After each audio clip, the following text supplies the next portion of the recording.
Welcome to the JCPS MTSS training on the Self-Reflection and Assessment Toolkit with a focus on progress monitoring.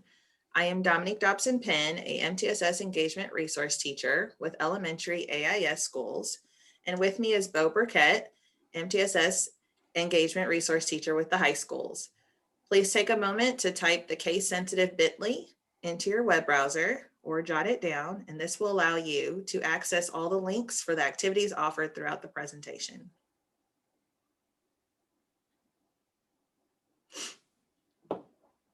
Here you will see the 6 components that make up the MTSS department or multi-tier support systems of support. MTSS focuses on overall school improvement by aligning resources and support for both teachers and students. We provide multiple levels of support for learners that address academic, social, emotional, and behavioral needs, and produce professional developments that is aligned with school and district needs as a whole. JCPS has 3 departments within MTSS. As shown on this concept map, MTSS Academics, directed by Donna Lawson, supports schools by ensuring teachers are providing all students with academic support, with a focus on Tier 2 and Tier 3 interventions and support.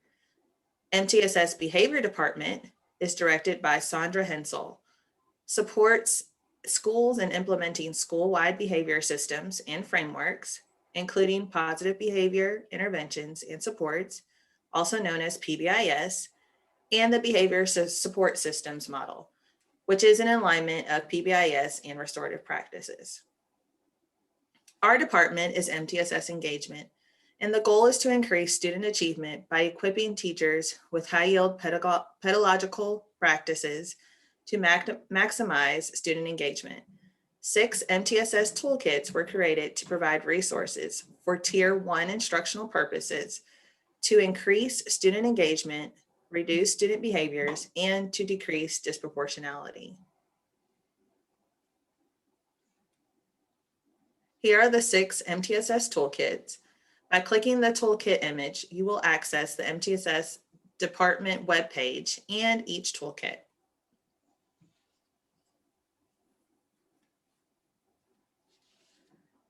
Self-reflection and assessment enables students to accurately predict how they will perform on a given assessment. They have a clear understanding of what they know. Teaching students to set appropriate goals leads to higher student level outcomes, which allows students who meet or exceed goals to increase their confidence. Minority students and students with disabilities tend to underestimate their achievements.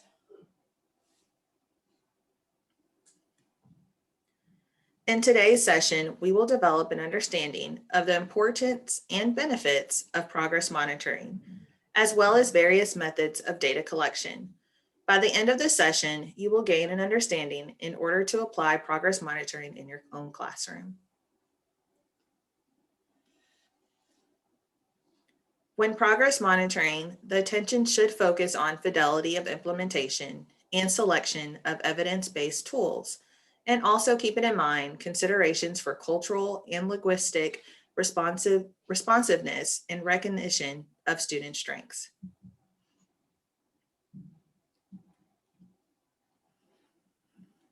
Hattie states, when learning is visible, it is actionable. Progress monitoring can accomplish 4 critical teaching practices. It can help to identify the attributes of instructional practices that are effective or ineffective for each student. Progress monitoring can help identify in what contexts in which students are and are not able to show what they know. By utilizing progress monitoring, you can adjust your instruction to target effective instructional practices and help to facilitate knowledge and skills to new contexts. Additionally, progress monitoring can help facilitate students making informed learning decisions for their own deliberate practice.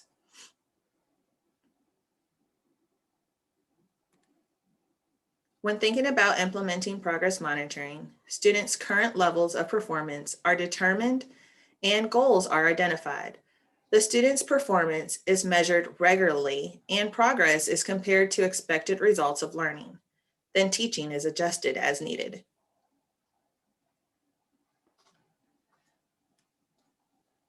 Through progress monitoring, students receive appropriate instruction that helps to accelerate learning.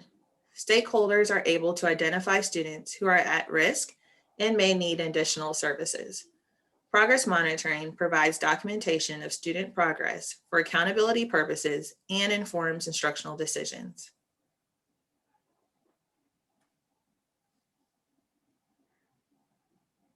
Likewise, other benefits of progress monitoring are it provides efficient communication with families and other stakeholders about the student's progress. Progress monitoring provides higher expectations for students by teachers. There are fewer special education referrals, and it helps special education teachers design more effective instructional programs for students who do not respond to general education programs. We are going to discuss a variety of data collection for progress monitoring forms in the next couple of slides. You will hear about curriculum-based measurements, Criterion reference test, self-reporting, interviews, and observations.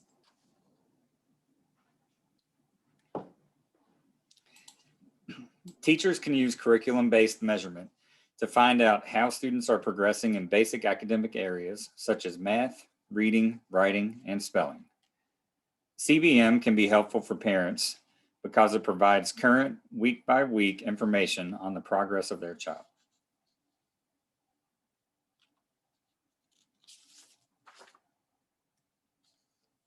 Criterion reference tests are designed to measure a student's academic performance against some standard or criteria. These standards or criteria are predetermined before students begin the test. Examples of predetermined standards include a certain percentage of items answered correctly or state or national benchmarks. If students fall short of the standard, they must continue to work toward that standard until it is met.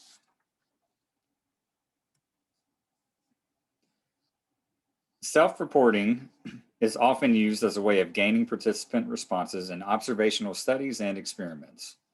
Self-reporting involves asking a participant about their feelings, attitudes, and/or beliefs.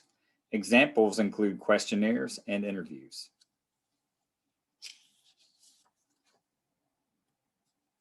Interviews are useful for collecting in-depth information. When designing questions for interviews, it is important to keep in mind that questions should be clear, focused, and open-ended.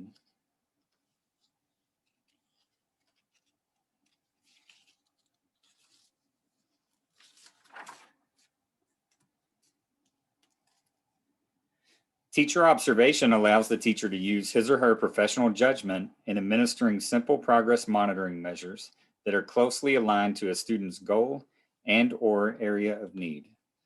When using teacher observation for progress monitoring, it is paramount that the observation truly measure the area of concern.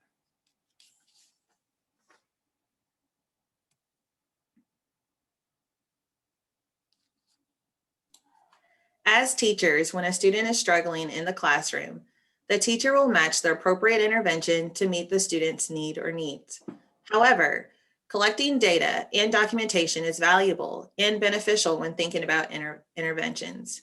An intervention can be viewed as fatally flawed if it lacks the following data elements: define the problem, baseline performance, intervention goal, and ongoing progress monitoring. We're going to take a moment to discuss each of the 4 data elements more in depth. The first element is to define the problem. The teacher will clearly and explicitly let the student know what the problem area or areas need intervention support. This not only lets the student know what they are working on, but it also clearly defines for the teacher what to measure or what needs additional support. The next element is baseline performance. In order for the teacher to judge how much progress was made at the end of interventions, the teacher needs to assess the student's current skill or performance level in the identified area or areas of concern.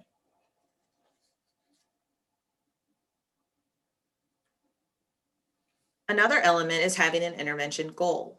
The teacher must set an outcome goal for student improvement. Without setting a goal for the intervention, then the teacher will not know if the student has reached success.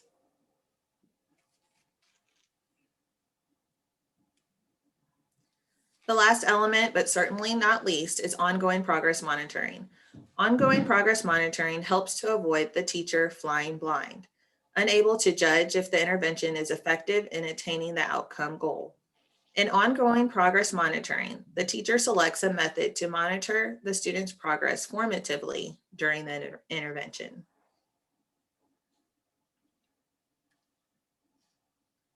If we want our students to be the primary agents in their learning, they must know their data and use data related to their performance. It is vital to meet with students to share and discuss their data so students are able to reflect and set goals.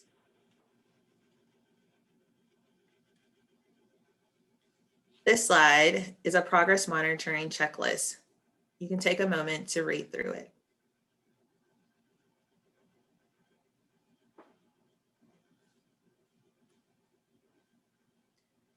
Now let's take a moment to pause the video and complete the stoplight activity on your own and reflect and decide what your next steps may be in your classroom.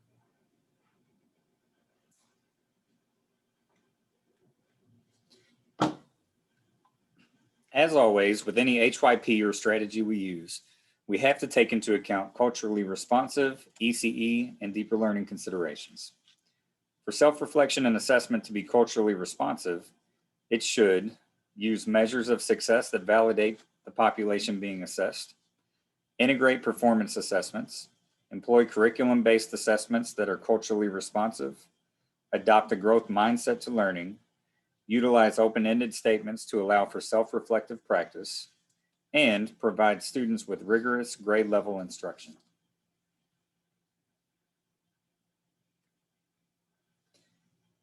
Some exceptional child education considerations for self-reflection and assessment are as follows. Increase the opportunities for students to display problem-solving skills, use explicit instruction, guided practice, and model how-to strategies for problem solving, and teach students how to set goals and allow students to evaluate their learning.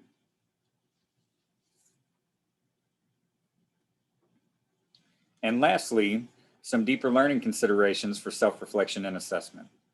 Students must be taught to measure their own progress and determine next steps through tracking goals, self-reflection, self-assessment rubrics, checklists, and/or reflective journals.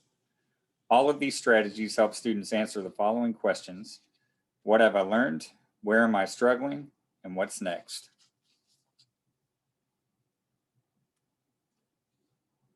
In order to help with implementing progress monitoring, we have provided you with the Plan, Do, Study, Act, or PDSA tool, which is linked to this slide.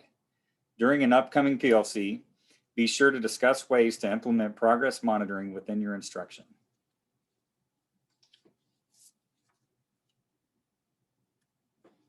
If you want to learn more about progress monitoring, please access the following resources. And thank you for joining us to learn more about progress monitoring. If you would like more information about the MTSS toolkits and other high yield practices, please visit our website by clicking on the link.